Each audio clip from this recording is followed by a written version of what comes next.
नमस्कार साथियों, आप सभी का एग्जाम टॉपर्स के ऑनलाइन प्लेटफॉर्म पर बहुत बहुत स्वागत है। आज की इस कक्षा में अपन जिस विषय के बारे में बात करेंगे वो है हिंदी साहित्य। हिंदी साहित्य 6 सेमेस्टर का जो आपका पेपर है लोक साहित्य, तो उसके बारे में अपन बात करेंगे कि इसका पेपर किस प्रकार से आएगा, कितने प्रश्न आएंगे। और हमने कोशिश ये की है कि इसके जो महत्वपूर्ण प्रश्न है उनको लेके आए, क्योंकि ये पेपर पहली बार हो रहा है, छठा सेमेस्टर। और इसके साथ में समस्या ये भी है कि पहले लोक साहित्य का जो पेपर है वो नहीं होता था, इसका मतलब कोर्स चेंज था। इस बार सेमेस्टर एग्जाम का कोर्स चेंज हो गया है, तो हमने कोशिश ये की है कि महत्वपूर्ण प्रश्न लेके आए। इसके PYQ थे नहीं, तो हमने बढ़िया से बढ़िया क्वेश्चन छांटने की कोशिश की है। तो देखिए, ये आपका जो पेपर है इसका पैटर्न ये रहेगा 80-20, 80 अंक आपके जो आपका पेपर होगा और 20 अंक आपको कॉलेज से भेजेंगे। अब इसमें 10 क्वेश्चन आपके छोटे आएंगे, प्रत्येक क्वेश्चन 2 अंक का होगा, ये 20 अंक होंगे। और 5 क्वेश्चन बड़े आएंगे और एक प्रश्न 12 अंक का होगा, ये आपके 60 अंक। अब ये 10 क्वेश्चन आएंगे, 10 में से आपको कोई 5 करनी है, और ये आपके जो छोटे वाले 10 आएंगे, 10 में से 10 करनी है। तो ये आपके छठे सेमेस्टर का है लोक साहित्य। अपन बात करते हैं। अब देखिए, पहला प्रश्न हेडिंग से रिलेटेड ही पूछ लिया गया है कि लोक साहित्य क्या है और इसकी प्रामाणिक परिभाषा दीजिए, यानी कि लोक साहित्य क्या होता है। तो देखिए, लोक का मतलब लोगों का और साहित्य मतलब साहित्य, अर्थात लोगों का साहित्य। लोग कुछ विचार अपने व्यक्त करते हैं मौखिक रूप से, वही अपना लोक साहित्य है। जैसे आज से हजारों साल पहले अपने जो परंपराएं ट्रेडिशनल जो चलती आ रही है वो अपना साहित्य है। तो देखिए, इसकी अपन परिभाषा देखते हैं। लोक साहित्य वो मौखिक अभिव्यक्ति। लोक साहित्य प्रश्न आ जाए कि लोक साहित्य किस प्रकार की अभिव्यक्ति, तो लोक साहित्य वो मौखिक अर्थात मुख्य द्वारा निकाली जाने वाली अभिव्यक्ति अर्थात संवाद है, जो किसी समाज की परंपरा। लोक साहित्य में क्या निहित होता है, लोक साहित्य में हमारी परंपरा होती है। अपन कहते हैं कि जैसे अपन ने कह लिया कि हमारे यहाँ घूंघट निकालना चाहिए, तो ये अपनी क्या है, परंपरा है। हमें जैसे कि धोती पगड़ी पहननी चाहिए, ये अपनी हमारी क्या है, परंपरा है। तो ये अपना लोक साहित्य। लोक मानस लोगों के मन की और सामूहिक अनुभव, यानी कि लोगों के मन का और लोगों के जो एक समूह का जो अनुभव होता है और अपना और अनायास उत्पन्न होती है।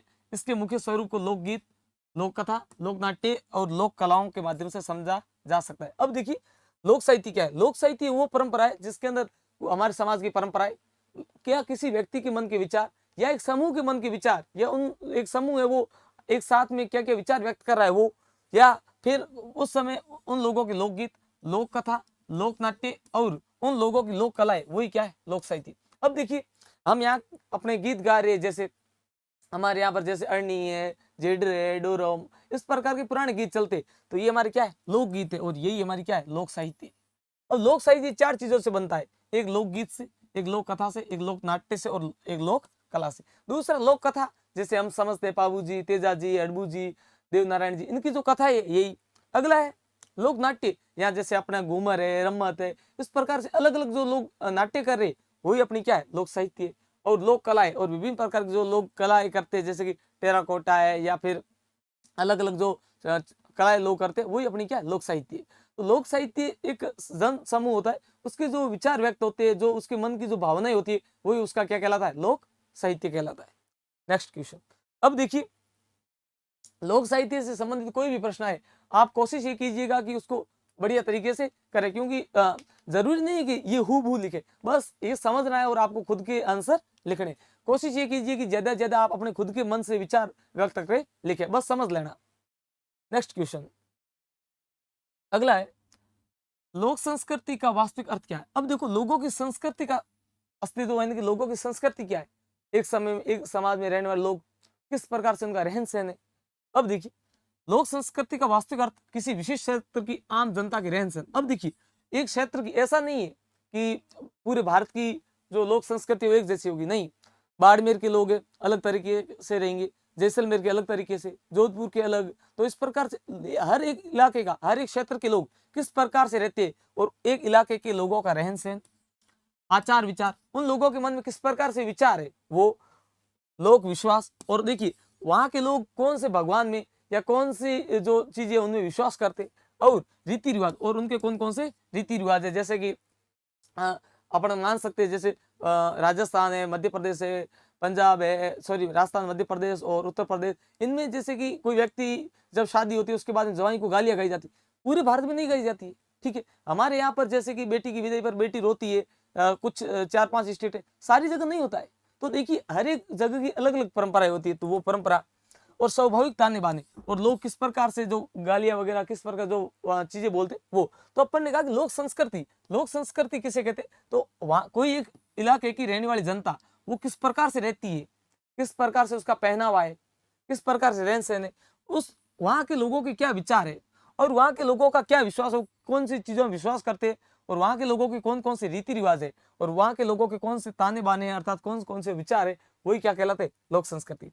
लोक साहित्य की सुरक्षा में जवाहरलाल शर्मा और कन्हैयालाल सहल का ऐतिहासिक योगदान है। यानी कि हमारे जो लोक संस्कृति को और हमारे लोक जो साहित्य को बचाने के लिए जवाहरलाल शर्मा जी ने अपना क्या है एक बहुत ही महत्वपूर्ण स्थान इनका आता है। जवाहरलाल शर्मा,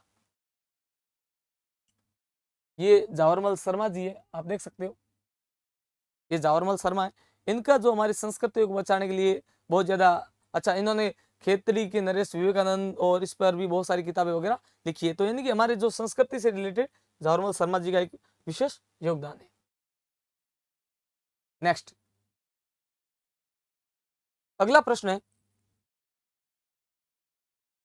राजस्थान की लोक साहित्य की प्रमुख विशेषताएं क्या है। अब राजस्थान का जो लोक साहित्य है इसकी प्रमुख विशेषताएं क्या है, इसमें किस प्रकार का रस है, इसमें किस प्रकार का भाव है।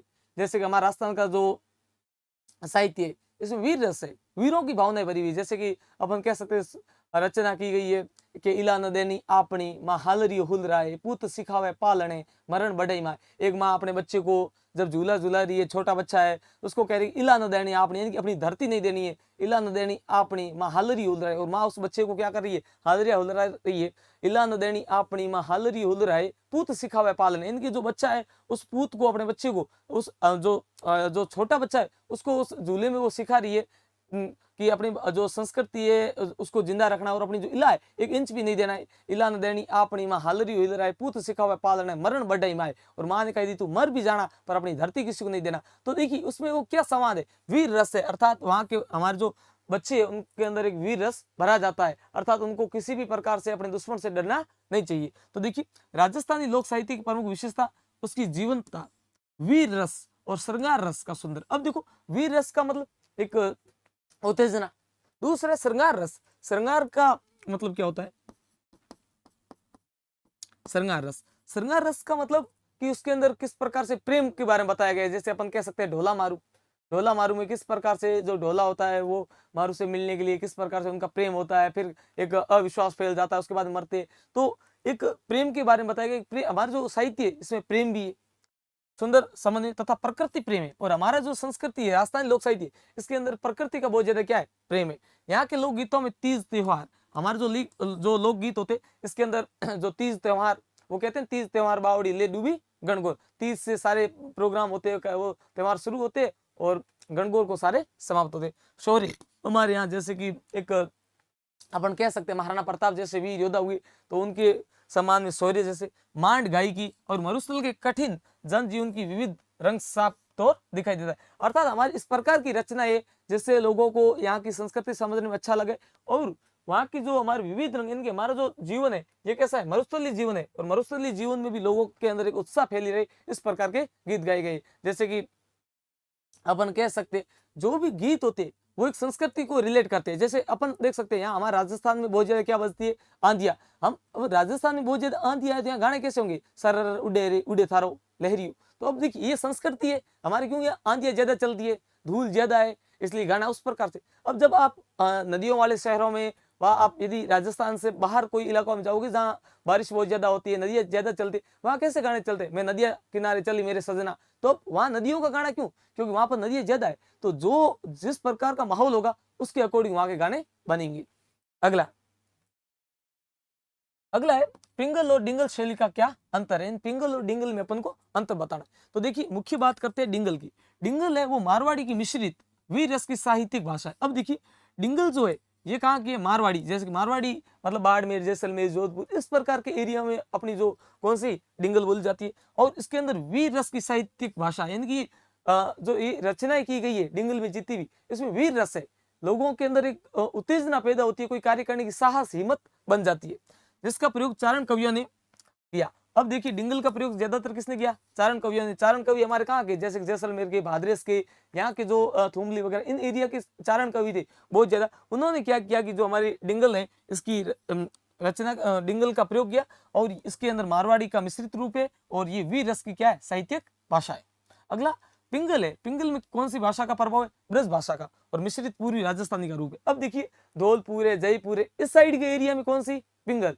बाड़मेर, जैसलमेर, जोधपुर, इस प्रकार के एरिया में डिंगल, जिसका प्रयोग भाट कवियों द्वारा किया गया। अब देखिए भाटों ने कौन सा किया? तो भाटों ने किया पिंगल का और चारणों ने किसका? डिंगल का। चारण कवियों ने अपनी जो मारवाड़ी थी इसका प्रयोग किया, जबकि भाटों ने जो पूर्वी जो अपन बोल सकते हैं या फिर पिंगल बोल सकते हैं उसका किया। अगला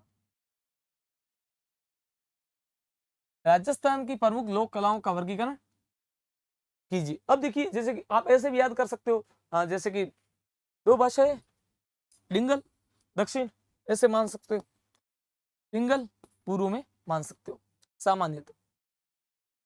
उसके बाद राजस्थान की प्रमुख लोक कलाओं का वर्गीकरण कीजिए। अब राजस्थान की प्रमुख लोक कलाएं कौन कौन सी है? अब देखिए राजस्थान की लोक कलाओं का मुख्य रूप में मिट्टी कला। अब देखो मिट्टी पर, मिट्टी से लोग क्या करते हैं? कला करते हैं। मिट्टी से विभिन्न प्रकार की जो चीजें बनाते हैं उसे अपन कहते हैं टेराकोटा। क्या कहते हैं? टेराकोटा। दूसरी है मांडना। अगला है फड़। फड़ चित्रण का फड़ है वो सबसे ज्यादा महत्वपूर्ण है। इसमें क्या होता है कि जो हमारे देवता वगैरह है उनकी जो चित्रण होता है उनका किया जाता है। अगला सांझी और काष्ठ कला में वर्गीकृत किया गया है। यानी कि हमारे जो राजस्थान की प्रमुख लोक कला है उसमें कौन सी है? एक मिट्टी से जो चीजें बनाई जाती है वो टेराकोटा। दूसरी मांडना है, शादी से पहले या फिर घरों की दीवारों पर किया जाता है। अगला फड़ है जो एक बहुत बड़ा जो बाबू जी की सॉरी देवनारायण जी की इनकी जो फड़ है उसका किया गया है। अगला सांझी और काष्ठ कला और लकड़ियों से जो चीजें लकड़ियों के ऊपर जो कला की जाती है, मीनाकारी की जाती है उसे अपन काष्ठ कला कहते हैं। अब देखिए फट चित्रकला की मुख्य विशेषता यह है कि इसमें लोक देवता की पूरी जीवनी गाथा कपड़े पर प्राकृतिक रंगों से दर्शाया जाता है। यानी कि हमारे जो भी लोक देवता है उनके बारे में, उनके जीवन से रिलेटेड जो भी हमें चीजें पता होती है वो एक कपड़े के ऊपर पूरा प्राकृतिक रंगों से, यानी कि प्रकृति के कौन कौन से रंग है, वो नीले है, हरे है, उन सारे रंगों को एक अच्छे तरीके से पिरो के उन लोक देवताओं के बारे में चित्रण किया जाता है। लोक देवताओं के बारे में चित्र बनाए जाते हैं। अगला प्रश्न, राजस्थान के प्रमुख लोक नाट्यों का परिचय दीजिए। अब राजस्थान के प्रमुख लोक नाट्य कौन से, राजस्थान कौन कौन से नाटक किए जाते हैं उसके बारे में बताना है। तो देखो नृत्य, राजस्थान के प्रमुख लोक नाट्यों में ख्याल, पहला कौन सा? ख्याल। दूसरा रम्मत, तीसरा तमाशा और चौथा गौरी। अब देखो पहला कौन सा? ख्याल। दूसरा रम्मत, तमाशा और गौरी। ये राजस्थान के प्रमुख लोक नाट्य। प्रश्न आ जाएगा राजस्थान के प्रमुख लोक नाट्यों के नाम लिखिए, तो आप रम्मत, ख्याल, गौरी, तमाशा ये लिख सकते हो। घूमर नृत्य कौन सा नृत्य? घूमर नृत्य स्त्री गरिमा और राज्य की सांस्कृतिक पहचान को प्रकट करता है। राजस्थान का जो सिरमौर कह सकते हैं, राजस्थान का हृदय का जो नृत्य है वो कौन सा है? घूमर है। घूमर जो नृत्य स्त्रियों की क्या गरिमा और राज्य की क्या सांस्कृतिक पहचान को प्रकट करता है। जबकि कालबेलिया नृत्य, अब अपना नृत्य कौन सा है राजस्थान का? कालबेलिया नृत्य, वो यूनेस्को की अमूर्त सांस्कृतिक विरासत में सूची में शामिल है। तो अब प्रश्न आ जाए कि वो कौन सा नृत्य है जो यूनेस्को में शामिल है? तो कालबेलिया नृत्य। राजस्थान का सिरमौर कौन सा है? तो घूमर नृत्य। इसके अलावा और कौन से लोक नाट्य है? तो गौरी है, रम्मत है, ख्याल है और तमाशा है। अगला प्रश्न देखिए, आप जब क्लास को पूरा देखोगे तब आपको, अब जैसे कि कल पेपर हुआ सेकंड सेमेस्टर और फोर्थ सेम का हिंदी का, ऐसा एक ही क्वेश्चन नहीं, मैं आप पेपर देख सकते हो और वीडियो शायद 1 घंटे 1:34 का और एक घंटा 50 मिनट का, जिसमें इसमें आपके 70 नंबर के सीधे सवाल आए और इसमें आपके 80 में से 80 एक लाइन भी चेंज नहीं की एग्जामिनर ने। अब वो थोड़ा वो वीडियो पूरा देखोगे या फिर क्लास पूरी देखोगे या फिर क्लास नहीं देख सकते तो कोई बात नहीं, कोई आप स्क्रीनशॉट लो, जैसे ही पढ़ोगे तो पूरा जब पढ़ोगे तब आपको समझ में आएगा। इसमें से काफी आपको कंटेंट देखने को मिलेगा। नेक्स्ट अगला है संस्कार गीतों और श्रम के गीतों का क्या महत्व है। यानी कि हमारे संस्कार के गीत, यानी कि जो हमारे जो 16 संस्कार होते हैं उसके बारे में वो गीत है, उनका क्या महत्व, और श्रम यानी लोग जब मेहनत करता है किसान वगैरह खेतों में तो उस समय जो गीत गाते हैं उनका क्या महत्व होता है। तो देखिए संस्कार गीत कब? जन्म पर, जनेऊ पर और विवाह जैसे जीवन में 16 संस्कारों को मांगलिक प्रदान करते हैं। तो देखो अब संस्कार गीत कब जन पर गाए जाते हैं, जनेऊ पर गाए जाते हैं, और विवाह वगैरह अपना जब होता है तब अपन इनको 16 संस्कारों को मांगलिकता प्रदान करते हैं, अर्थात ये कोई भी जो कार्य होता है उसको अपन इन संस्कारों से करते हैं, अर्थात जिससे अपना कार्य मंगल यानी कि अर्थात अच्छा हो जाए।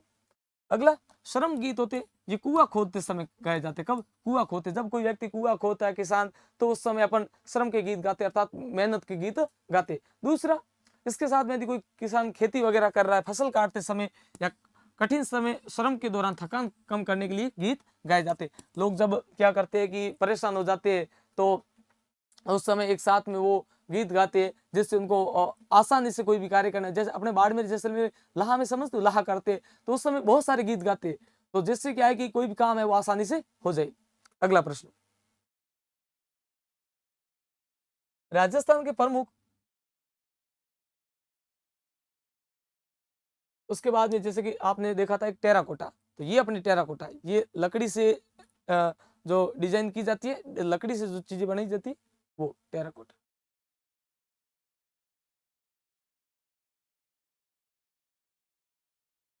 मिट्टी से वगैरह इस प्रकार से। अब देखिए पूरी टेराकोटा जो मिट्टी से चीजें बनाई जाती है वो टेराकोटा, उसके ऊपर क्या होता है कि कुछ जो लकड़ी का लेप किया जाता है, बाकी सामान्य आजकल डिजाइनिंग वाले आता है, बाकी जो मिट्टी की जो चीजें बनाई जाती है उससे अपन टेराकोटा। अगला ये है आपका जो मांडना, मांडना कला, ये एक होगा, उसके ऊपर अलग अलग डिजाइन की जाएगी, ये आपका मांडना कला। अगला घूमर नृत्य, आप सभी को शायद पता ही होगा, ये अपना घूमर नृत्य।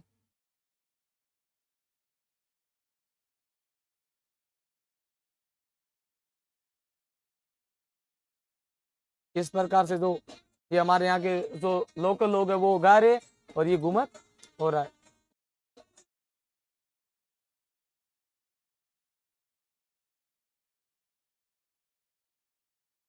ये जो आपका कालबिलिया डांस है, तो इसमें एक महिला होगी, वो सामान्य अपने हिसाब से डांस करेगी,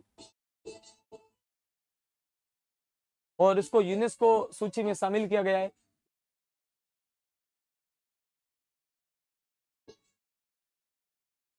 ठीक है,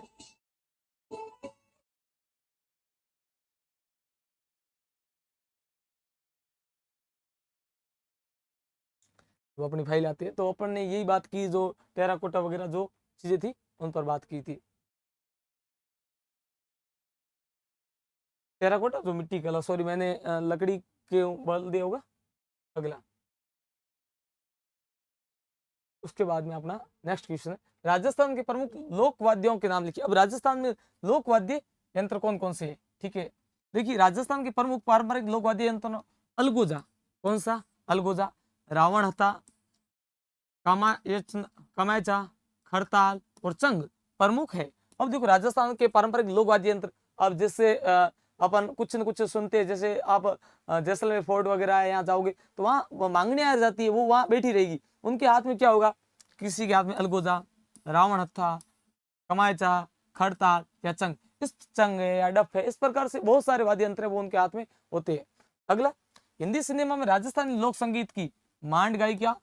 लोक धुनों और गीतों जैसे पधारो हमारे देश, निम्बुड़ा का प्रयोग बहुत है। तो अब निम्बुड़ा निम्बुड़ा निम्बुड़ा जो गाना है वो भी हमारे यहाँ का बहुत ज्यादा जो प्रसिद्ध है, और किसमें? हिंदी सिनेमा में। कि हमारा राजस्थानी गीत है इतने बढ़िया है कि उसको हिंदी जो सिनेमा है उसके अंदर भी यूज किया गया है। जैसे आप मान सकते हो हमारे यहाँ के जो एक लोकल सिंगर थे दप्पू खान जी, तो दप्पू खान जी हमारे यहाँ इंडिया के अलावा विदेशों में भी जाते थे, उनको बहुत अच्छा रिस्पॉन्स मिलता था। उनका जो बहुत सारे गाने हैं उनको इंटरनेशनल लेवल तक भी गाया गया है। तो बहुत सारे हमारे इनकी राजस्थान की कल्चर है वो बहुत ही शानदार है। आगे नेक्स्ट क्वेश्चन है, राजस्थान के प्रमुख पारंपरिक लोक वाद्यों के नाम लिखिए। राजस्थान के प्रमुख लोक वाद्य यंत्र कौन कौन से? ये क्वेश्चन 2 बार आ गया। 9वां क्वेश्चन, ढोला मारू और गोपीचंद भर्तरी गाथा का मूल कथानक क्या है? यानी कि ढोला मारू का और राजा गोपीचंद इसकी जो कथा का मूल क्या है, जो कथानक कह सकते हैं या मूल जो बात इसके अंदर क्या कही गई? तो देखिए ढोला मारू है ये किस प्रकार से प्रेम आधारित है। ढोला मारू जो कहानी है वो प्रेम आधारित है। तो ढोला मारू गाथा का मूल कथानक ढोला और मारवाड़ी के अनन्य प्रेम, यानी कि एक ढोला था और ढोला की जो शादी हो रखी थी वो किससे, मारवाड़ी से हो रखी थी। तो इन दोनों का अनन्य प्रेम, एक दूसरे के प्रति प्रेम होता है। होता यूं है कि जब ढोला 2-2.5 साल का होता है और मारवाड़ 1-1.5 साल की होती है, तो उस समय इनके माता पिता एक बार पुष्कर में मिलती है, तो उनकी बातचीत होती है और उस समय इनकी शादी फिक्स हो जाती है। जब ढोला बड़ा होता है तो ये सारी चीजें भूल जाता है। उसके बाद में ये चीजें मरवण को पता होती है, तो वो मरवण क्या करती है कि अब ढोला ने तो बड़ा हो गया, उसने शादी कर ली, तो वो मरवण को कहता है कि मरवण को उसको संदेश भेजती है बार बार। मरवण ने बहुत सारे संदेश भेजे, परंतु जब ढोला ने जैसे शादी कर ली, ढोला ने जैसे क्या कर ली, शादी, वो क्या करती है, उन संदेशों को बीच में भी क्या कर देती है, बीच में रोक देती है। अब घटनाक्रम यूं होता है कि अब मरवण होती है, आइडिया खेलती है, और मरवण क्या करती है, ये अपना जो विचार होते हैं ये भेजने के लिए जो वहां के मांगनेयार होते हैं उनको कहती है कि आप इस प्रकार से गाना गाना कि जैसे ढोला को मेरी याद आ जाए और मेरे बारे में पता चल जाए।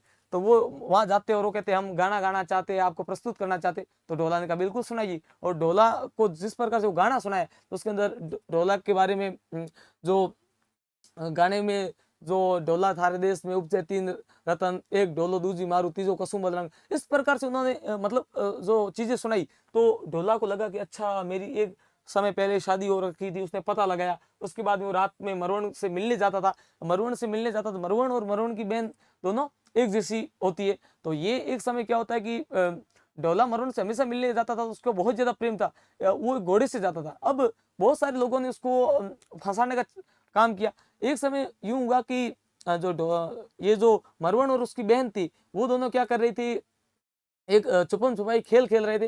तो खेल उन्होंने ढोले का इंतजार किया, पर ढोले को उन्होंने क्या किया, इसके जो चौकीदार थे उन्होंने इसके साथ में धोखा कर दिया। जो इसका तेज दौड़ने वाला घोड़ा था उसकी जगह उसने दूसरा घोड़ा बांध लिया, और ढोला उस पे बेचारा बैठ गया और जाने लगा। उस जो घोड़े की रफ्तार थी वो बहुत ज्यादा क्या थी, धीमी। अब ढोला सुबह का समय हुआ, वहां पहुंचने लगा। जैसे ही पहुंचा तो उस समय उस जो मरवण थी उसने इंतजार करते करते उसको क्या आ गई नींद। अब जब मरवण को जब नींद आई, तो इसके साथ में इसकी जो बहन थी, ये दोनों जो पकड़म पकड़ाई या छुपम छुपाई खेल रहे थे, जब खेल रहे थे खेल, तो उसकी बहन उसके साथ में सो गई। और ये जो बहन थी वो लड़के के वेश में थी।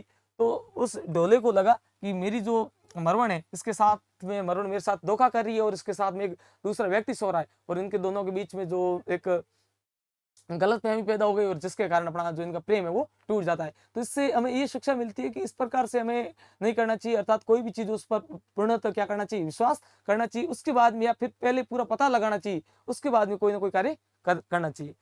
अगला है विरह और उनके पुनर्मिलन पर आधारित है, यानी कि उनका एक बार जो विरह हो जाता है, ब्रेकअप हो जाता है, उसके बाद में किस प्रकार से जो होता है। जबकि गोपीचंद भर्तृहरि की गाथा में राजा भर्तृहरि की वैरागी, अब भर्तृहरि जो किस प्रकार से वैराग धारण करते हैं, त्याग और संन्यास का अनुपम संदेश देता है। और राजा भर्तृहरि में ये होता है कि वो अपना राजपाट होता है, बहुत सारी संपत्ति थी, वो सारा छोड़कर इस दुनियादारी से परे चले जाते, वैराग धारण करते। तो उसके बारे में बताया गया है। अगला प्रश्न, तेजाजी वो देवनारायण जी की लोक गाथाओं में क्या अंतर है। अब तेजाजी और देवनारायण जी की जो लोक गाथा है, इनके अंदर अपन को अंतर बताना है। तो देखिए, तेजाजी की लोक गाथा उनके सत्य वचन।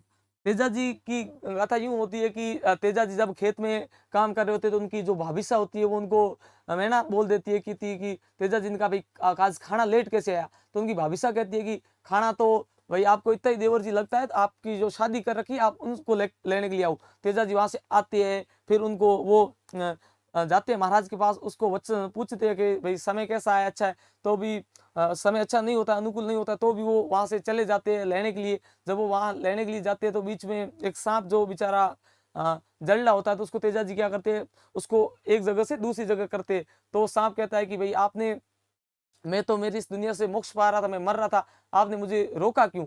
तो वो तेजाजी कह रहे कि मैं तो तेरा भला कर रहा हूँ, तो क्या तूने मेरी जिंदगी बर्बाद कर ली है। तो तेजाजी ने कहा अब आप क्या चाहते हो। तो अब मैं यही चाहता हूँ, आपने मुझे परेशान किया है, इसलिए मैं आपको मारना चाहूंगा।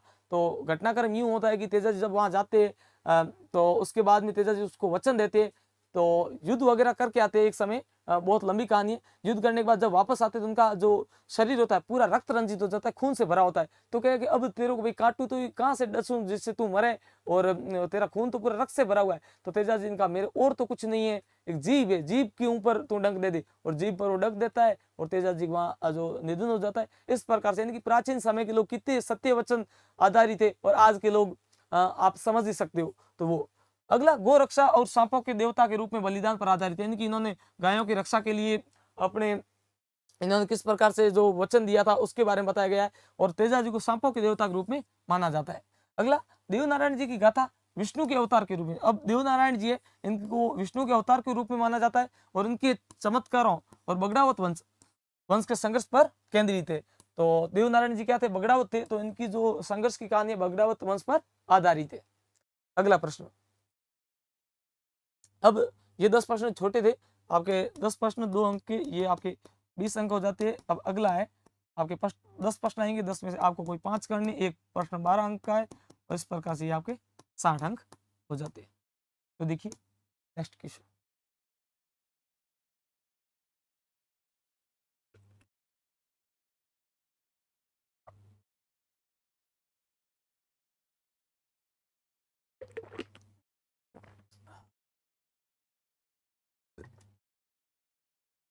नेक्स्ट प्रश्न है, लोक साहित्य की प्रामाणिक परिभाषा देते हुए, यानी कि लोक साहित्य क्या है, लोक साहित्य का इसके बारे में बताना है, देते हुए इसके मुख्य स्वरूप, यानी कि लोक साहित्य का स्वरूप किस प्रकार का है की विवेचना कीजिए तथा लोक साहित्य एवं लोक संस्कृति के अंतर संबंधों का स्पष्ट कीजिए। अब देखिए, पहले लोक साहित्य की परिभाषा देनी है। लोक साहित्य क्या है, वहां के जो लोगों के एक बड़े समूह के जो मन के विचार लोक साहित्य है, उनकी संस्कृति लोक साहित्य।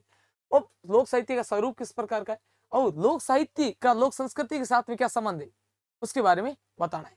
तो देखिए, लोक साहित्य मानव समाज की सबसे प्राचीन और स्वाभाविक अभिव्यक्ति है। लोक साहित्य क्या है, मानव समाज की सबसे प्राचीन और क्या स्वाभाविक अभिव्यक्ति।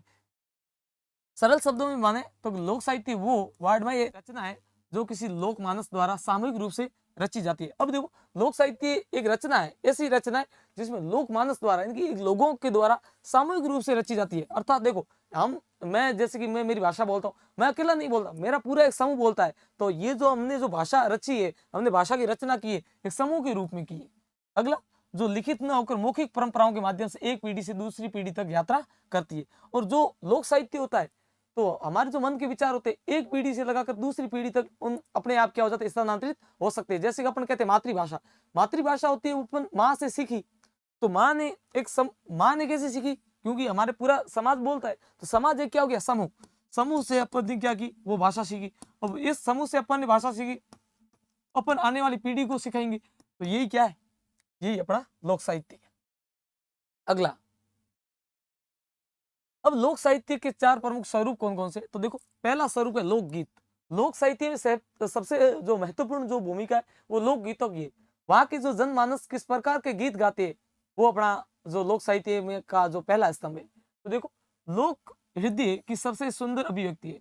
तो लोकगीत होते, ये लोक हृदय की सबसे सुंदर अभिव्यक्ति होती है। अर्थात उनकी परिस्थितियों के अनुसार लोग क्या किए जाते हैं, गीत गाए जाते हैं। जैसे कि अपन कह सकते हैं पणियारी है, अपने यहाँ गीत गाया जाता है, या फिर पिया आओ तो, या फिर डोरो है, जेड रे। अब डोरो क्यों गाया जाता था, क्योंकि वो उसमें कहते हैं कि बाबू सा खोदाया, यानी कि एक समय था जब लड़कियों की स्थितियां अनुकूल नहीं थी, एक समय था पानी की बहुत ज्यादा समस्या थी, तो वहां पे दुए बोले गए कि बाबा जी मन उण कर दीजिए, जिनका सांडरिया होए अलगारा नेड़ा करे, नेड़ी नरखड़िया हो, इस प्रकार से। तो देखो, यानी दूरियां पहले बहुत ज्यादा थी, आने जाने के साधन नहीं थे, तो मुझे उस घर देना जहां पर क्या होना चाहिए, जहां पर एक ऊंट गाड़ा होना चाहिए जिससे आवागमन क्या हो, आसान हो। तो जो परिस्थितियां होती है उनके अनुसार जो गीत वगैरह होते हैं वो क्या होते हैं, क्रिएट होते हैं। और दूसरा एक, जैसे कि डोरों में कहा जाता है कि बाबू सा खोदा या समद तालाब, तो क्यों, क्योंकि उस समय ये है कि परिस्थितियां नहीं थी, परिस्थितियां खराब थी, पानी नहीं था, तो पानी के लिए उन्होंने गीत गाया कि हम ऐसी जगह शादी कर रहे हैं जहां पर तेरी जो क्या हो, घर की जो स्थिति वगैरह बढ़िया है, तेरे को पानी वगैरह सब मिलेगा। अगला, जैसे आप रेलगाड़ी गाना सुनते हो तो उसमें कहते हैं कि धोरा धोरा में अम्मा रेलगाड़ी चाले, बांदूड़ो परदेश है, ठीक है। तो और बाबू सा हमारा दमनारा लोभी, यानी कि बाबू सा हमारा दमनारा लोभी, दमन का मतलब है पैसों के, और मेरे जो मतलब जो बाबू साहब बड़े पापा है वो पैसों के क्या है, लोभी है, और मैंने अड़गी पड़ने, अर्थात मुझे दूर दे दिया, मेरे को पैसों के बदले बेच दिया। अर्थात ये उस समय की परिस्थिति थी। इसका मतलब है कि प्राचीन समय में बेटियों को बेचा जाता था। तो ये जो जो हमारी परिस्थिति होती है उन अनुसार हमारे गीत बने जाते हैं। तो ये यही कह रहा है कि जो लोक गीत होते हैं ये लोक हृदय का सबसे सुंदर अभिव्यक्ति होती है। दूसरा, और एक बात ये भी है कि एक समय जो बेटियों की विदाई होती थी तो गाने गाए जाते थे, अरणी जेडर मूमल वगैरह, अड़गी रे अड़गी बाई ने कुंभलगढ़ पढ़ने, तो जो भी क्यों गाए जाते थे, क्यों उस समय परिस्थिति थी। आजकल और एक समय आपने ये भी देखा होगा कि बेटियों की आंखों में आंसू आते थे। आज भी आप देखना ग्रामीण इलाकों की जो बेटियां हैं, जिसने हस्बैंड से शादी से पहले बात नहीं की, उसकी आंखों में आंसू आएंगे। क्यों आएंगे? क्योंकि उसको पता नहीं आगे परिवार कैसा होगा। जबकि आजकल की जैसे कि हम बिगड़ी हुई जनरेशन देखते हैं, शादी से पहले 10 जनों से मिलना, उसके बाद में कहते हैं hello darling, hello how are you, उसकी आंखों में कभी आंसू नहीं आते। क्यों नहीं आते? क्योंकि उसको पहले से सारा मैटर सेटलमेंट है। या फिर लड़कियां भाग के जाती, भाग के वैसे ही लड़कियां जाएगी, या भाग कर वैसे ही लड़के जाएंगे जिनको परिवार की परिस्थितियां पता नहीं है, या वो उन चीजों को, कल्चर को समझते नहीं है। तो देखिए नेक्स्ट दूसरा स्वरूप है लोक कथा। है क्या है? लोक कथा।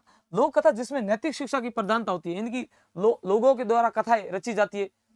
अगला तीसरा है लोक नाट्य। लोक नाट्य में कौन कौन सा? ख्याल, रमत, गौरी। अब लोक कथाओं में क्या होता है, जैसे अपन सुनते हैं तेजा जी की, तेजा जी में हमें क्या कहा गया कि अपना जो किसी को अपन वचन देते हैं उस पर अपन को खरा उतरना चाहिए। बाबू जी की कथा में भी ये सेम बताया गया है, तो उसके बारे में। अगला है लोक नाट्य। कौन कौन से? ख्याल, रमत, गौरी। इससे लोगों का मनोरंजन हो, जो खुले मंच पर क्या होता है, अभिनीत होता है। चौथा है लोक उक्तियां, पहेलियां, यानी कि लोग क्या करते हैं, पहेलियां बोलते हैं, और इससे भी एक अच्छा रहता है। जैसे कि आप देख सकते हो,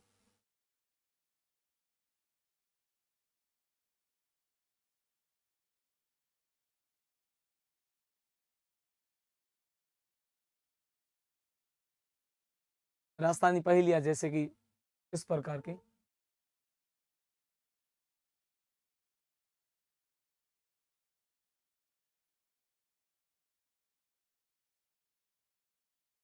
राजस्थानी पहेलियां आ गई सर्च करते ही।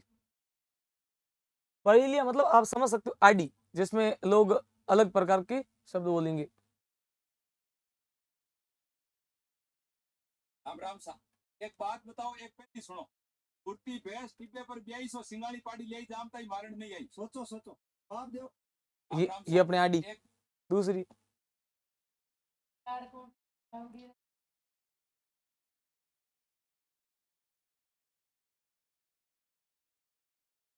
मूंदी सो सौंदी करी या बालपणम बावड़ी बटी भंडारी तो बुढ़ापा में मुझको है वो चुम्बू पारी। क्या बात? अब कहीं हुए ये भी जो कहीं हुए बताओ, पूछो पूछो। ये जो हमारे आईडी है, यानी कि जो लोग हैं कोई भी चीज का उल्टा अर्थ निकालते हैं, तो मतलब ये भी हमारे जो राजस्थान में बहुत ज्यादा क्या है, प्रसिद्ध है। तो इस प्रकार से ये जो चीजें आपके लोड हो रहा है।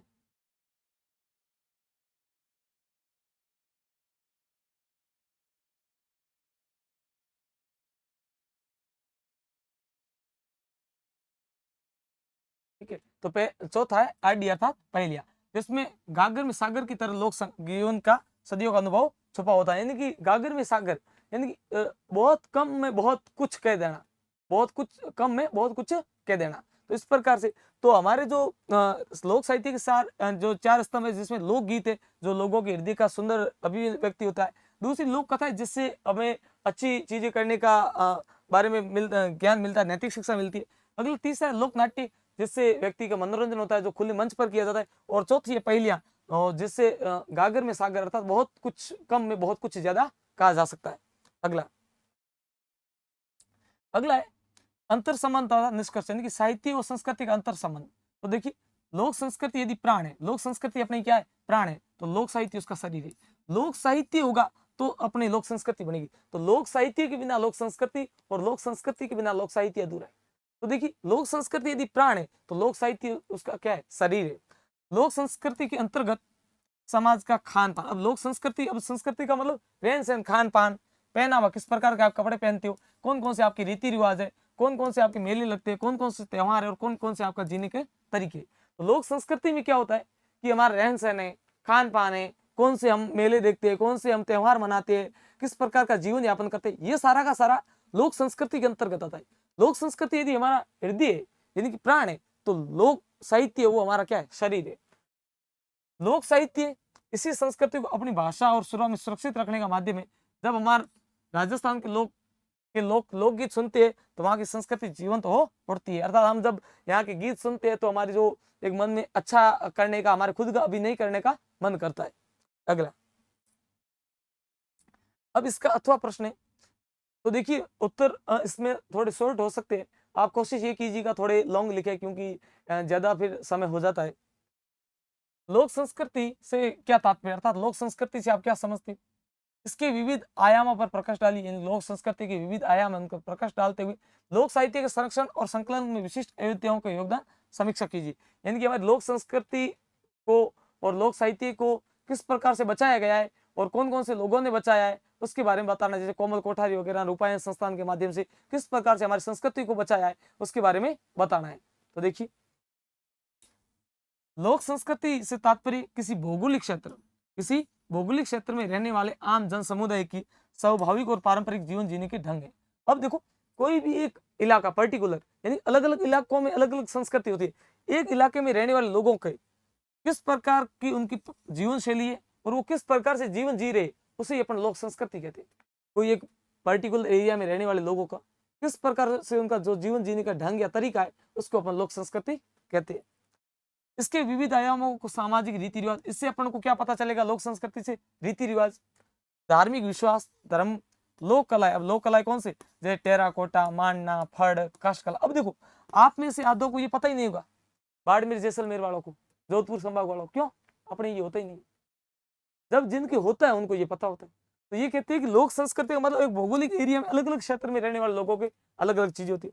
इससे संगीत है, नृत्य है, नाट्य है, लोक भाषा के स्वरूप में रेखांकित किया जा सकता है। अर्थात लोक नाट्य में क्या लोक संस्कृति में एक कोई पर्टिकुलर या भौगोलिक जो एरिया होता है उसके लोगों का किस प्रकार से रहन सहन है, किस प्रकार से खान पान है, किस प्रकार के गाने सुनते हैं, किस प्रकार के जो वो कपड़े पहनते हैं, इससे रिलेटेड है। अगला, अध्येताओं विद्वानों का योगदान। अब देखो, इस मूर्त लोक संस्कृति को सुरक्षित रखने की अध्येताओं की ऐतिहासिक योगदान रहा है। अब देखो, अमूर्त लोक संस्कृति, यानी कि लोक संस्कृति मूर्त नहीं है, हमारी लोक संस्कृति मूर्त नहीं है, अर्थात ये क्या है? मौखिक है। इसको किस प्रकार से किया गया है? महामहोपाध्याय पंडित जावरमल शर्मा, किसने एक सबसे जो महत्वपूर्ण योगदान है वो जावरमल शर्मा जी का है।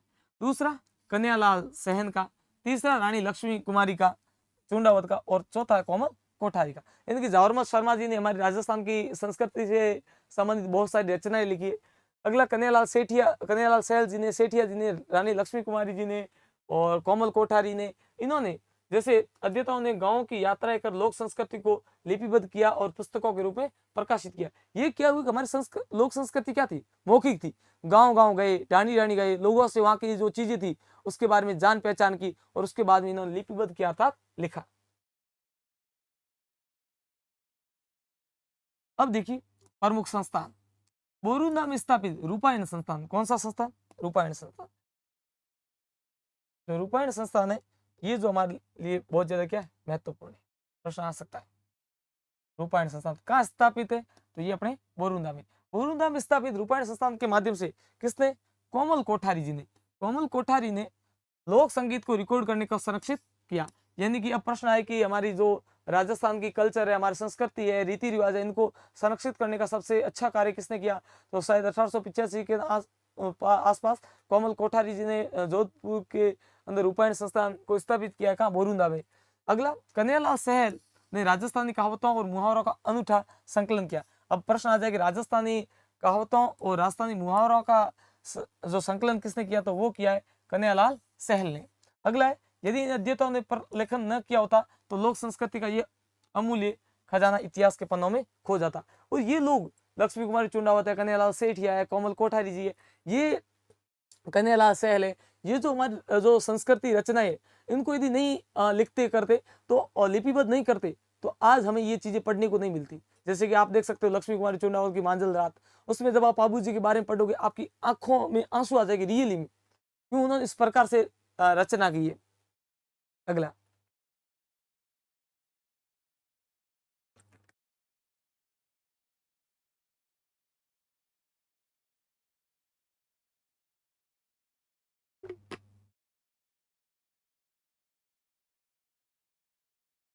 प्रश्न संख्या 2,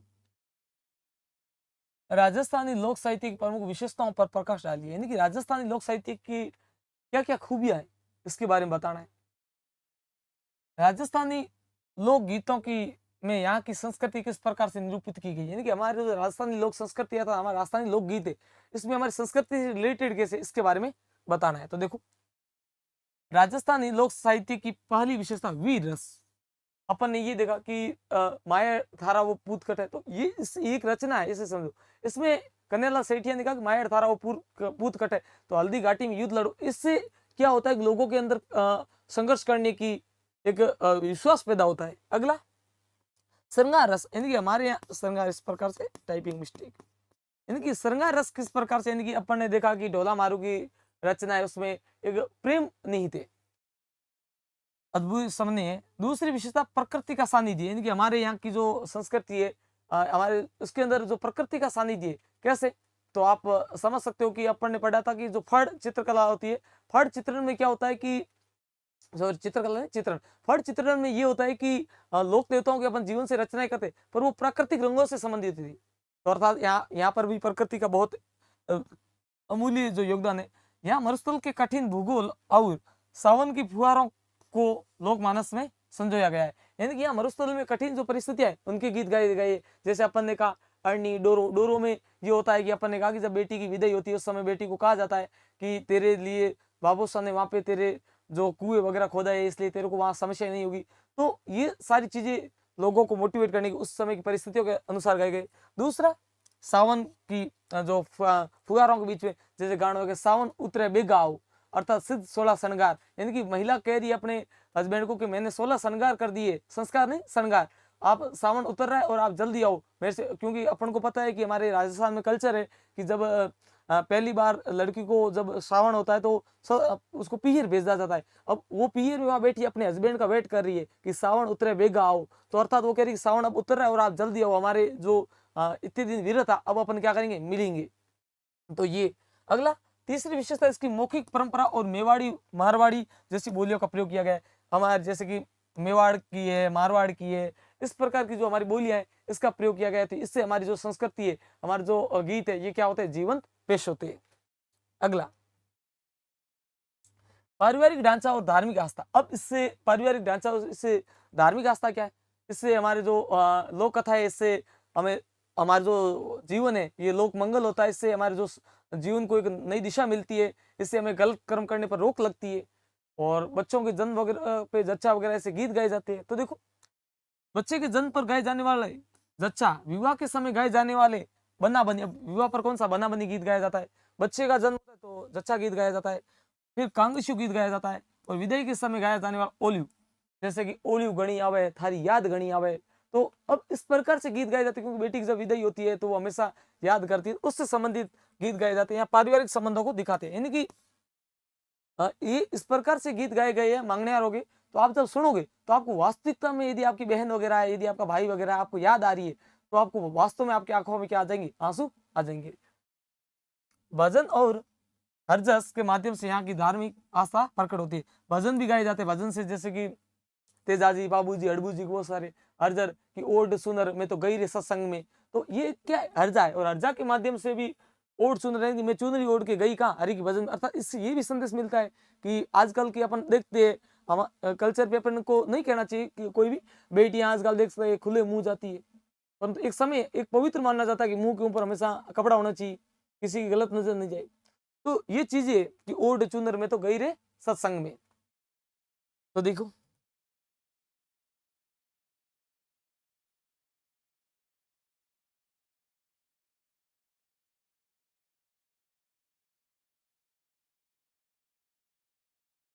ये जो आपका अभी अपन ने देखा कांगस्यु गीत, तो कांगस्यु भी एक याद का गीत है, किसी की जब अपन को याद आती है तो अपन कांगस्यु गीत गाया जाता है।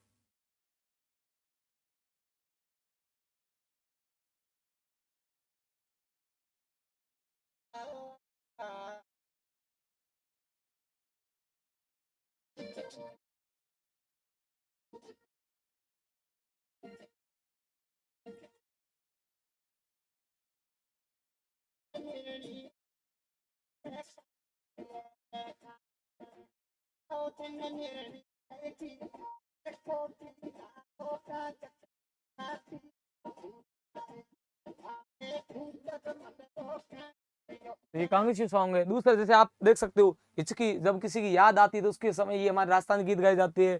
लिखियो लेगियो लेख, अर्थात एक बेटी को कहा जाता है कि लिखियो लेगियो लेख, अर्थात तेरा जो लेख है वो बहुत ज्यादा दूर लिखा गया है। तो देखो ये भी आप समझ सकते हो कल्चर के सॉन्ग।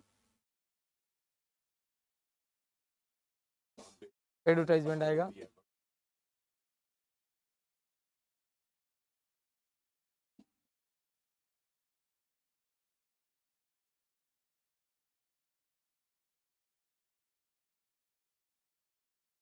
और देखो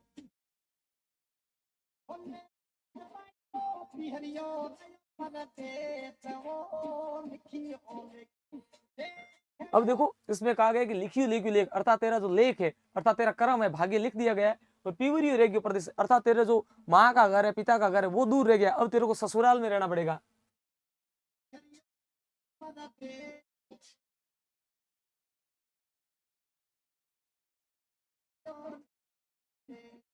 और बहन का कह रहे कि तेरा जो लिखा गया है, लेख लिख दिया गया है।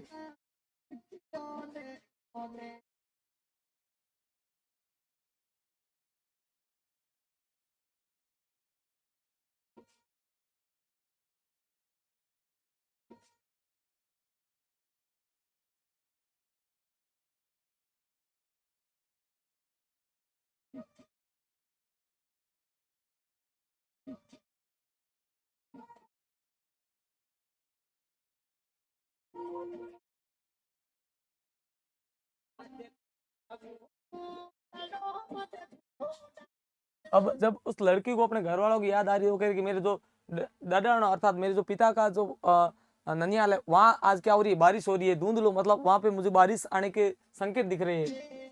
तो इस प्रकार से ये गीत है। अगले जो हिचकी है, जो किसी की याद आती है, और जब किसी की याद आती है तो अपन हिचकी गीत है।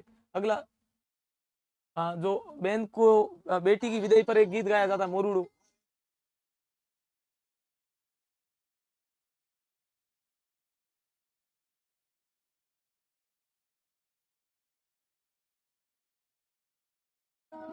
अब जब बेटी को ससुराल में याद आ रही है तो वो कह रही है कि मोरू उड़ा हुआ है, यानी कि मोर बोल रहा है, मोर मीठा बोल रहा है, मुझे घर वालों की याद आ रही है।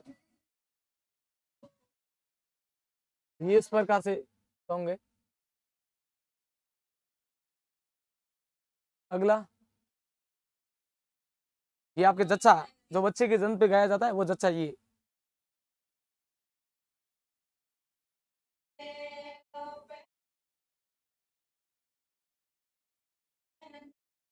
ये इस प्रकार से ये अपने सॉन्ग है। अगला अपन अपने टॉपिक पे आते हैं। देखो अगला अगला है इसमें पॉइंट, उत्सव धार्मिकता व निष्कर्ष। मरुस्थल की तपती धूप के बीच महिलाएं कुएं से पानी लेते समय, अब देखो महिलाएं जब पानी लेके आती है तो कौन सा गीत गाया जाता है, पनियारी या इंडोनी। अब पनियारी गीत, जो महिलाएं क्या होती है कि उस तपती गर्मी में, इंडोनी क्या होती है, इंडोनी इस प्रकार से होती है, और उसके ऊपर बहुत 3-4 जो महिलाएं होती है, 2-3 यहाँ पर कमर में, तो इस प्रकार से बहुत सारे बर्तन लेके आती है, पानी जिसके अंदर लेके आती है, तो वो गीत पनियारी गीत गाया जाता है। वो भी आप एक बार देख लीजिए, ये पनियारी। तो महिलाएं जब पानी लेके आती है तब कौन सा गीत गाया जाता है, तो पनियारी गीत गाया जाता है।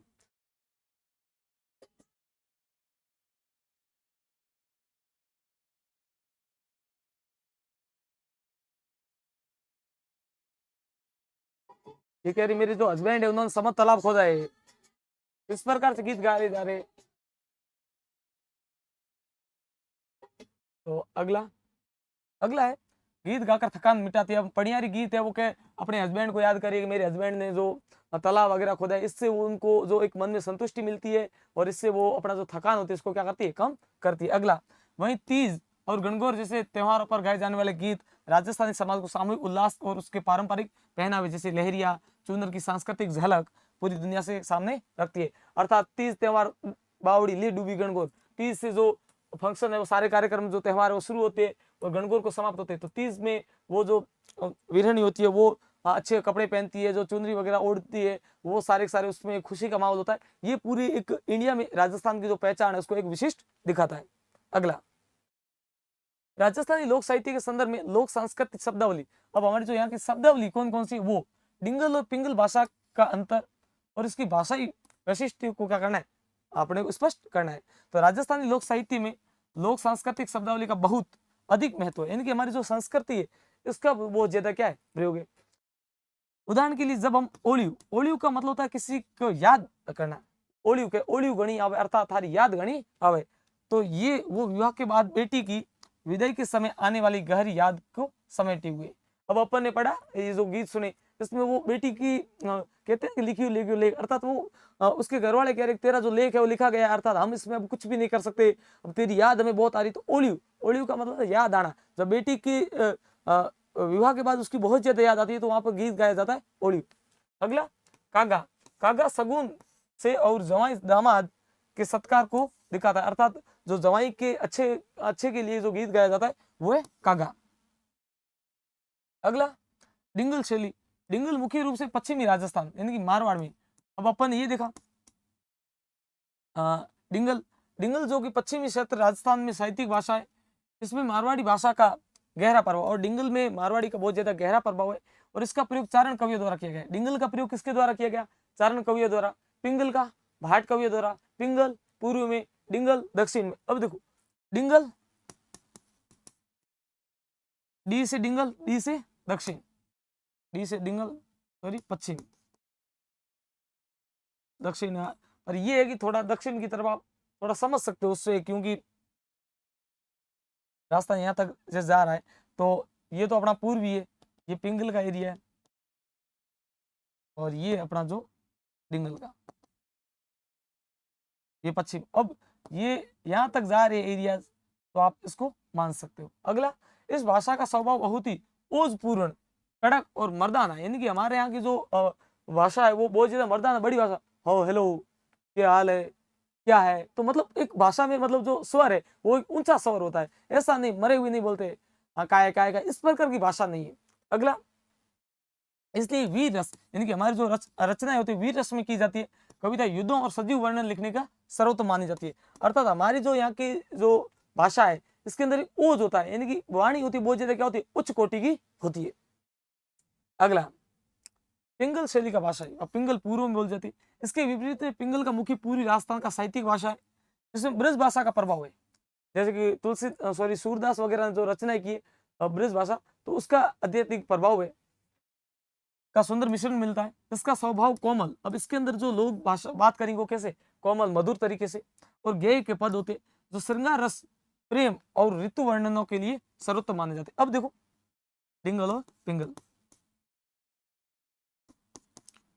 अब देखो पिंगल होती है ये प्रेम की भाषा होती है, जबकि ये ओज की भाषा होती है।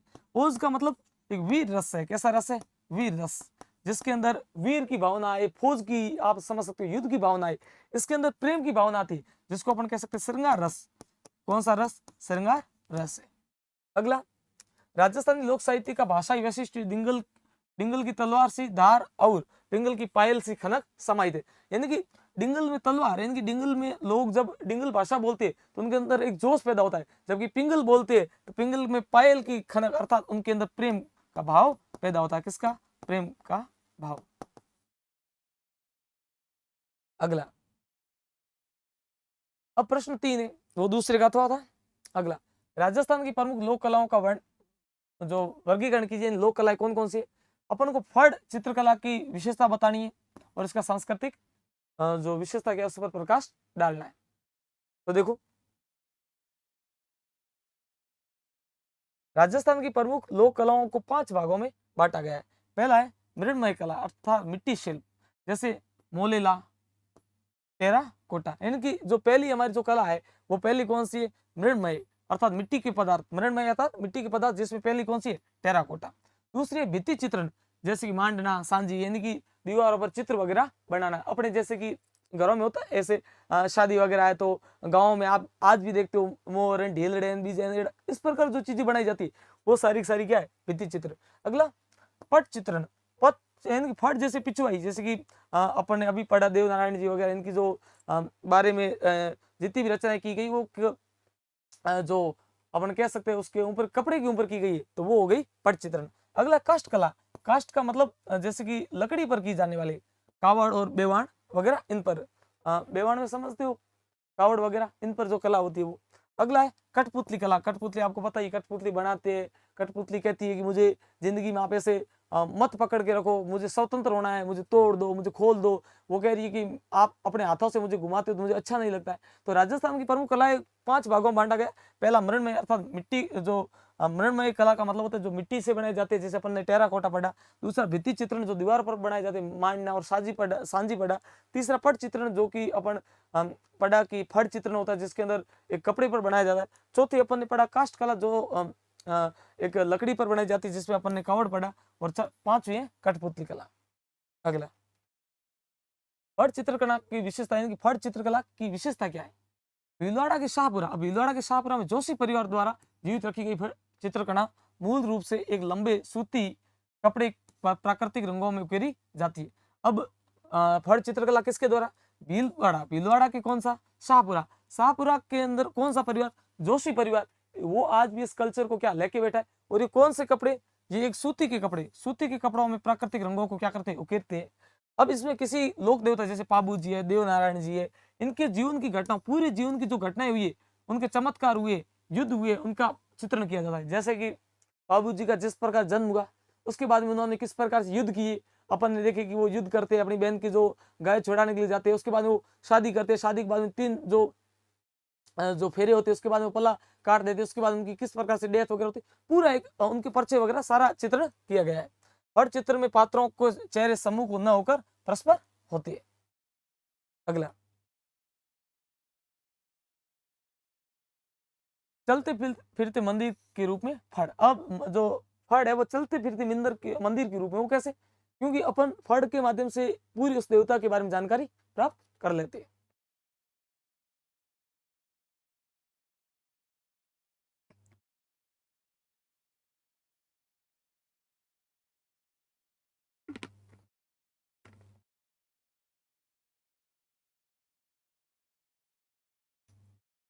फड़ का सांस्कृतिक महत्व एक चलते फिरते मंदिर के रूप में है।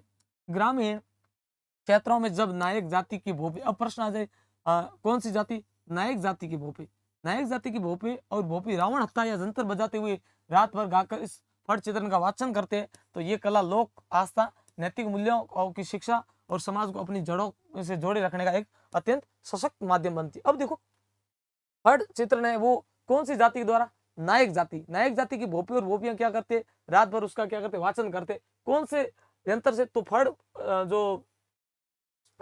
फट जो चित्र है उसका जो वाचन किया जाता है वो रावण हत्था या जंतर, 2 वाद्य यंत्र है, रावण हत्था या जंतर, ये बजाते हुए करते। कौन सी जाति के, नायक जाति की भोपे या भोपी करते, रात भर करते। तो जिससे अपन को लोक आस्था, लोगों के मन में क्या विश्वास पैदा होता है, नैतिक मूल्य। इससे मतलब बाबू जी ने क्या किया, तेजा जी ने क्या किया, या देव नारायण जी ने कौन से अच्छे कार्य किए, किस प्रकार से उन्होंने एक वीरता पूर्व कार्य किया, उसके बारे में जो बताती है, जिससे अपने समाज को एक शिक्षा मिलती है और समाज क्या होता है, समाज जागरूक होता है और समाज को जोड़े रखने का कार्य करती है। और आज के यूथ हमें जब देखते हैं, पढ़े लिखे होते हैं, तो सबसे पहले धर्म पर प्रहार करते हैं कि धर्म कुछ नहीं है, यूं है वैसे। देखिए कभी आप किसी पार्टी के दलाल मत बनिए कि एक पार्टी है, हाँ वो पार्टी यदि धर्म की ठेकेदार बन रही है इसका मतलब पार्टी गलत है, परंतु आप धर्म को बचाइए। जैसे कि मैं आपको एक एग्जांपल, आपने देखा कि जब हमारे यहाँ पर बहुत सारी जो बीमारी आई थी, उस समय एक चूहों से फैलने वाली बीमारी आई थी, परंतु उस बीमारी में सबसे कम जो लोगों की डेथ हुई है, मतलब कम क्या, बहुत ना के बराबर, वो हुई बीकानेर में, जबकि सबसे ज्यादा चूहे कहाँ है, बीकानेर, अर्थात भगवान है। इसके अलावा आप बहुत सारे एग्जाम्पल अभी के समय में देख सकते हो, तेजा जी के, बाबू जी के, करणी माँ के। तो भगवान है, आस्था है, तो आस्था ही लोगों को बना के रखती है। कांवरिया सेठ के राजस्थान के प्रमुख लोक नाट्यों का परिचय दीजिए। लोक नाट्य कौन कौन से, घूमर और कालबेलिया के बारे में अपन को विशेषता बतानी है और इनकी महत्ता क्या है इसके बारे में बताना है। तो देखो प्रमुख लोक नाट्यों में कौन सा, ख्याल। अब ख्याल कौन सी, कुचामनी ख्याल, शेखावटी ख्याल और तुर्रा कलंगी ख्याल। जैसलमेर और बीकानेर की रमत। अब देखो प्रसिद्ध क्या क्या है, लोक नाट्य। लोक नाट्यों में पहली कौन सी, ख्याल। ख्याल कौन सी, कुचामनी ख्याल, दूसरी शेखावटी ख्याल और तीसरी तुर्रा कलंगी ख्याल। तो ख्याल में कुचामनी ख्याल, शेखावटी ख्याल और तुर्रा कलंगी ख्याल। दूसरे क्या है? रम्मत। रम्मत किसकी? जैसलमेर की और बीकानेर की। जैसलमेर की और की बीकानेर की रम्मत क्या है? प्रसिद्ध है। जयपुर का क्या? तमाशा। जयपुर का तमाशा प्रसिद्ध है। और मेवाड़ के भीलों का गौरी, मेवाड़ के भीलों का गौरी नाट्य, ये क्या है? प्रमुख है। तो अब आपके प्रश्न आ जाएगी राजस्थान के प्रमुख नाट्य कौन से? तो ख्याल कौन कौन सी? कुचामनी, शेखावटी, तुर्रा कलंगी, रम्मत, रम्मत में बीकानेर और जैसलमेर, और तमाशा जयपुर का, और गौरी भीलों का मेवाड़ के। ये सभी नाट्य खुले मंचों पर होते हैं और इनमें दर्शकों की भागीदारी बहुत जीवंत होती है, अर्थात दर्शक को लगता है कि वास्तविकता में बहुत मतलब अच्छा उनको फील होता है। अगला, घूमर नृत्य की विशेषता है। घूमर को राजस्थान का लोक नृत्यों का सिरमौर कहा जाता है। घूमर को राजस्थान के लोक नृत्यों का सिरमौर, सभी के ऊपर अर्थात सर्वोपरि। यह राजपूत महिलाओं द्वारा मांगलिक अवसरों पर किया जाता। अब ऐसा नहीं है सारी महिलाओं द्वारा किया जाता, पर जो किताबों में लिखा गया महिलाओं द्वारा मांगलिक अवसरों पर किया जाने वाला एक अत्यंत गरिमापूर्ण, यानी कि हमें हमारी जो ये एक बात है, पॉइंट है कि राजपूतों में आज भी जो हमारी कल्चर है वो बनी हुई है। एक समय था जब बहुत सारी महिलाएं अपने कल्चर को भूल रही, पर आज भी राजपूत समाज में वो जो पुराना उनका ट्रेडिशनल है वो चल रही है। वो महिलाएं आज भी घरों से ज्यादा बाहर नहीं निकलती है, आज भी सोशल मीडिया का बहुत कम यूज कर रही। तो गरिमापूर्ण यानी कि एक हमें अच्छे से जो जीवन जीने का सिखाती है, या किस प्रकार से हमें एक अच्छे से उसका प्रदर्शन करना, वो उसके बारे में बताया गया। इसकी मुख्य विशेषता महिलाओं द्वारा पहने जाने वाले लहंगे का घूम।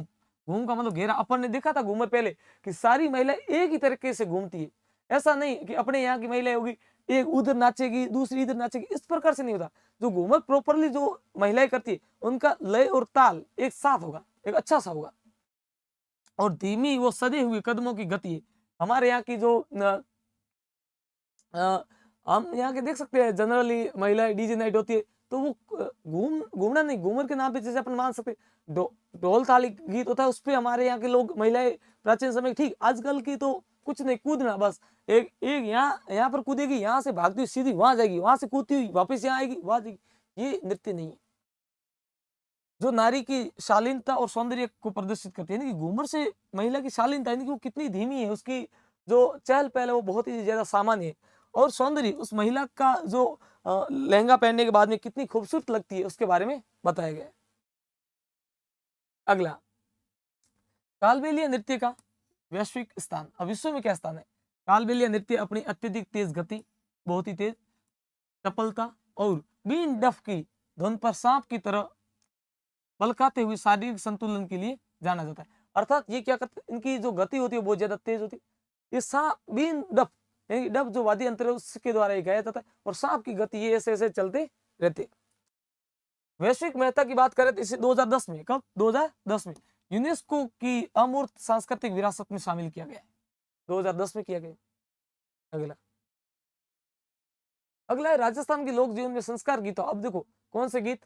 संस्कार के गीत, इसके साथ में श्रम के गीतों का क्या महत्व है। ये गीत राजस्थान के जनजीवन को सामाजिक ताने बाने किस प्रकार से प्रभावित करते स्पष्ट करो। तो देखो, संस्कार गीत मानव जीवन की सबसे 16 संस्कार जैसे जच्चा, बना बनी, घोड़ी और अत्यंत भावुक ओलियू समय में गाए जाते हैं। अब देखो संस्कार गीत कब गाए जाते हैं? अपन ने देखा 16 संस्कार कौन कौन से थे? बच्चे का जन्म होना, बच्चे का विवाह होना, मृत्यु वगैरह, ये 16 संस्कार है। उसमें जब संस्कारों पर गीत कौन कौन से गाए जाते हैं? एक अपन ने जच्चा चुना, दूसरा बना बनी है, एक ओलियू है, इस प्रकार के गीत गाए जाते हैं। घोड़ी है, इस प्रकार से। अगला, घोड़ी वो नहीं कि राज बना घोड़ी चढ़े, इस प्रकार से गीत है। ये तो आजकल के गीत है जो मांगलिक कार्य को पवित्रता का प्रदान करते, अर्थात संस्कार गीत होते। ये हमारे जो कार्यक्रम को एक मंगल रूप प्रदान करते हैं, अच्छा बनाते। दूसरी श्रम के गीत, श्रम यानी मेहनत के गीत। एक महिला है जो समुद्र से या फिर बाहर दूर से एक लेके आ रही है अपना जो मटका वगैरह, तो वो पणियारी गीत गाती है, अर्थात मेरे जो हस्बैंड के बारे में याद करती है, जिससे उसका जो रास्ता है वो क्या हो जाता है? आसान हो जाता है। पणियारी है। इंडोनी है, क्योंकि वो उसके ऊपर जब घड़ा रखती है तो घड़े के नीचे इंडोनी रखी जाती है जिससे वो नहीं गिरे, तो इंडोनी गीत गाती है। खेतों में फसल की कटाई के समय तेजा टेर, इस प्रकार के गीत गाए जाते हैं जो कठिन मेहनत के समय गाए जाते हैं। अगला, अब देखो थकान निवारण, जनजीवन और सामाजिक प्रभाव। पहला प्रभाव, कठिन मरुस्थलीय जीवन को थकान और निरस्ता को दूर करता। यानी कि जो श्रम के गीत है ये जब गाए जाते हैं तो इससे राजस्थान के जो पश्चिमी क्षेत्र अपन मान सकते हैं। इसमें बहुत ज्यादा धूल भरी आंधियां बजती है, लोग नीरस नहीं हो, लोगों को गाने सुनकर मन में खुशी पैदा हो, तो इस प्रकार से गाए जाते हैं। दूसरा, सामाजिक समरसता और पारिवारिक जुड़ाव को मजबूत करता है। इस प्रकार के गीत समाज को एक बना के रखता है।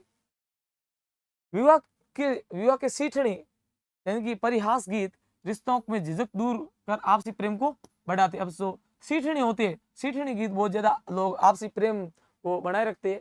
अगला, और विभिन्न सामाजिक वर्गों को एक सूत्र में पिरोते। अब प्रश्न आ जाएगा कि हमारे समाज को एक सूत्र में, एक साथ में जो बनाए रखने के लिए सबसे महत्वपूर्ण जो गीत है वो कौन से? तो सीठनी गीत है, बहुत ज्यादा गाया जाता है। अगला, सांस्कृतिक मूल्यों का हस्तांतरण। देखो, तीसरा प्रभाव ये इन गीतों के माध्यम से नई पीढ़ी बिना किसी पुस्तक के अपने पारिवारिक मूल्यों, मर्यादाओं और परंपराओं को सीख जाती है। अर्थात देखो, अब आज तो वो चीजें रही नहीं, क्योंकि लोग सुनते नहीं। जब मैंने कहा इस प्रकार के कल्चर के गीत सुनते, बहन की विदाई के, या फिर अपने जैसे आजकल लोगों को अपने ही गांव में प्यार होता है, वो कहते हैं कि एक घर तो डाकनी टाले, तो लोग नहीं करते इस प्रकार, छोड़ते नहीं किसी को। तो ये कह रही कि इसमें यही बताया गया कि जब व्यक्ति इस प्रकार से गाने सुनेगा, अच्छे परिवार में रहेगा, तो उसको अपने पारिवारिक मूल्य पता चलेगा कि मुझे कौन सा सही कार्य वो करना है, कौन सा गलत कार्य उसको नहीं करना है। अपनी मर्यादाएं, हमें कभी किसी की बहन बेटी के लिए दीवार नहीं लांघना, इस प्रकार से हमारी परंपराओं, इसके बारे में बताया गया। निष्कर्ष, संस्कार और श्रम के गीत राजस्थानी जनजीवन को सहिष्णु और ऊर्जावान बनाए रखने के लिए एक अमूल्य सतत जीवन दायिनी है। यानी कि इन गीतों से हमारा जो सहिष्णु और ऊर्जावान बना रहता है, हमारे अंदर एक मन में अच्छे अच्छे विचार आते रहते हैं। अगला है इसका अथवा।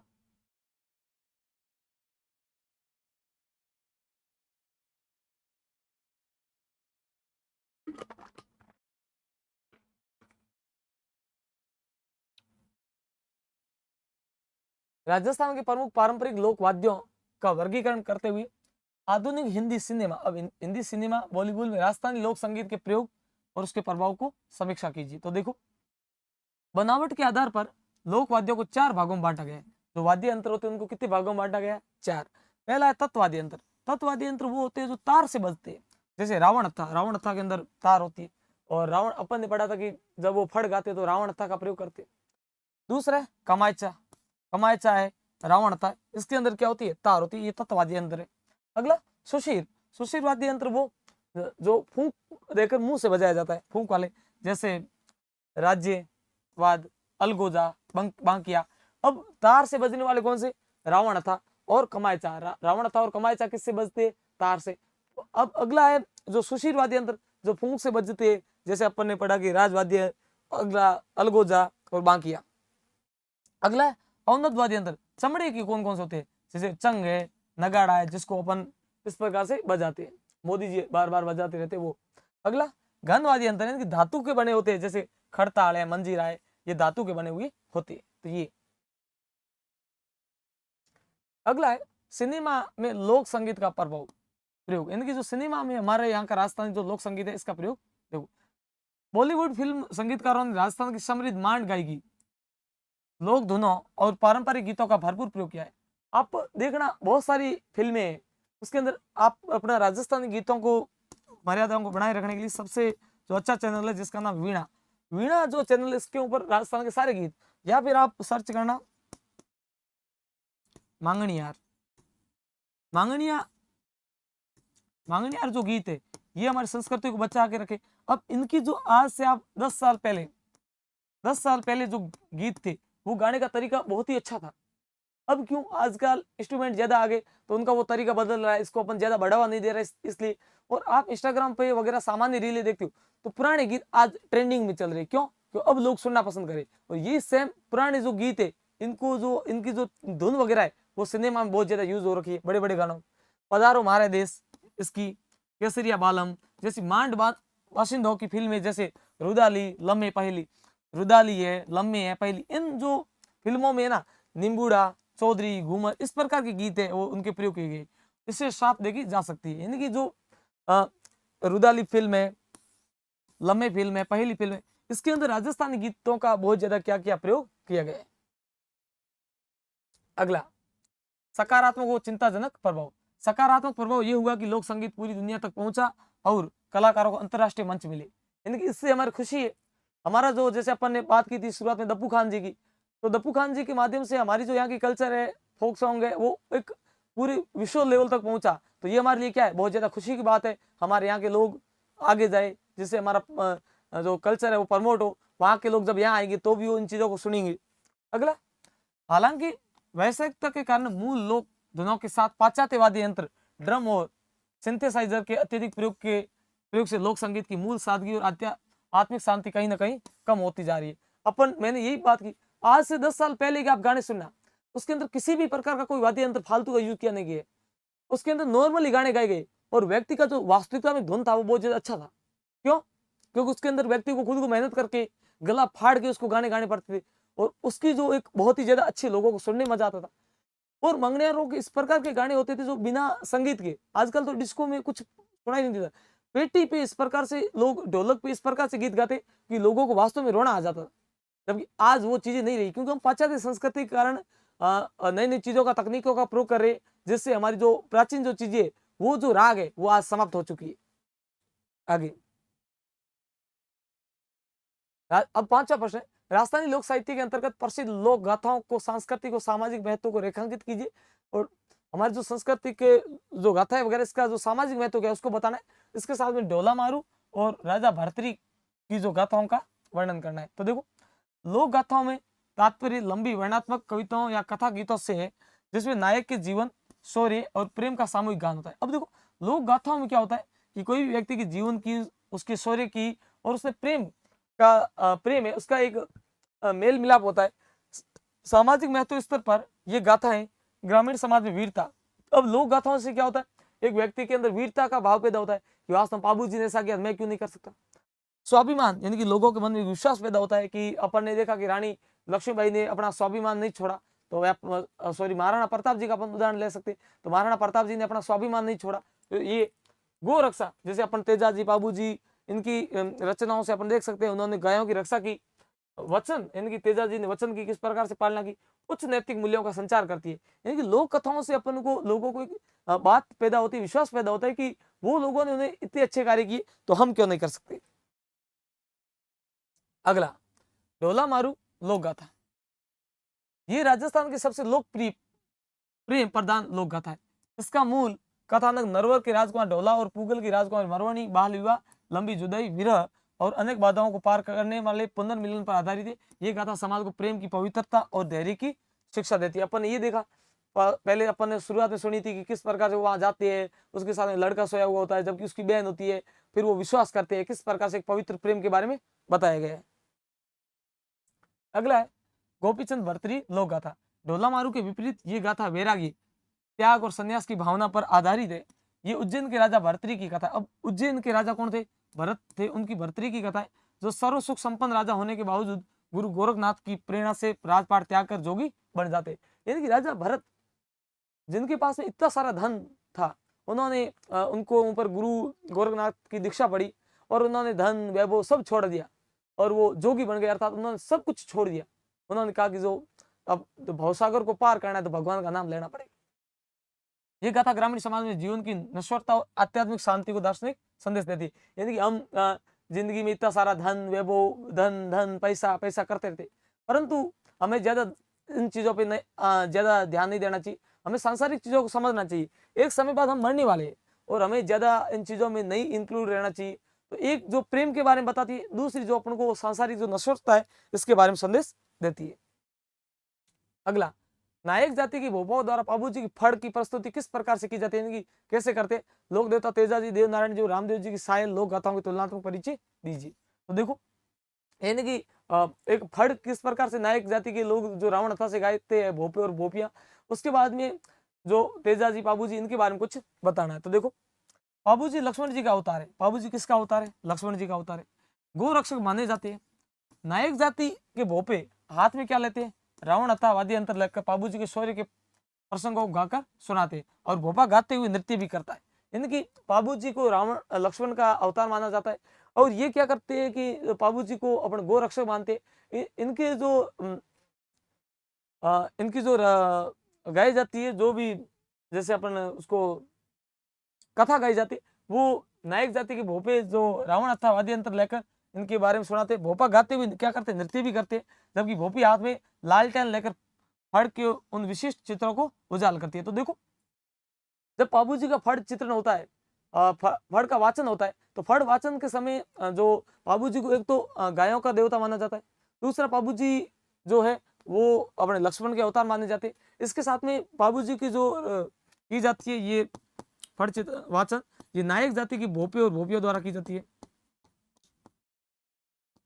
अब भोपे क्या करते हैं कि भोपे नायक जाति के भोपे होते हैं, ये फड़ चित्रण फड़ वाचन करेंगे, उसके साथ साथ में ये क्या करेंगे, अपने नृत्य वगैरह करते जाएंगे। और भोपी होगी वो क्या करेगी, लालटेन से उन सभी चित्रों को क्या करेगी, लोगों को दिखाएगी। अगला, तेजा जी देवनारायण जी की लोक गाथा है। तेजा जी की गाथा मुख्य रूप से उनके सत्य वचन, अभी अपन ने कथा पढ़ी सुनी, गो रक्षक के लिए संघर्ष और सांप के डसने के कारण हुई बलिदान पर केंद्रित है। देवनारायण जी गाथा गुर्जर लोगों के भोपों द्वारा जंत्रवादी यंत्र के साथ गाई जाने वाली सबसे लंबी लोक गाथा है। देवनारायण जी की जो गाथा है वो सबसे लंबी है। ये बगड़ावत थे, गुर्जर जाति के लोगों द्वारा गाई जाती है। तभी तेजा जी ने किस प्रकार से सत्य वचन को माना और उसके बारे में बताया गया है।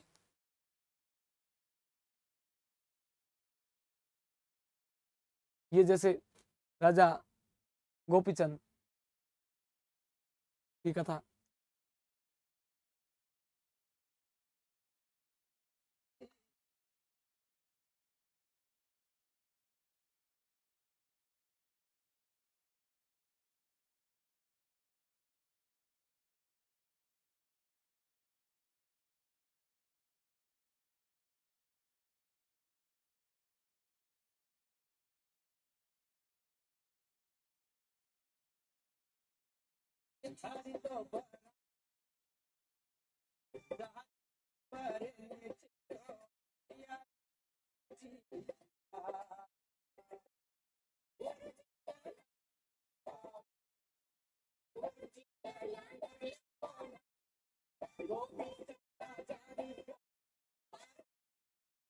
इस प्रकार से गोपीचंद भर्तृहरि जो साथ में चलते हैं, वो पहले उनको दक्षिणा वगैरह देते हैं, उसके बाद में साथ में चलते, इसके बारे में बताया गया है। ये बाबू जी कथा, सॉरी तेजा जी की।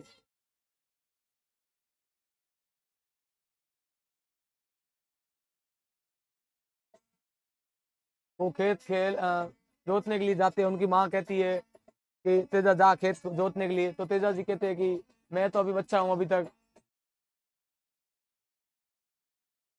और तेजा जी की माँ कहती है कि दूसरे लोग जो खेत जोतते हैं उस समय उनकी जो उगता है वो दाने उगते हैं, माँ उसको विश्वास पैदा कर रही है।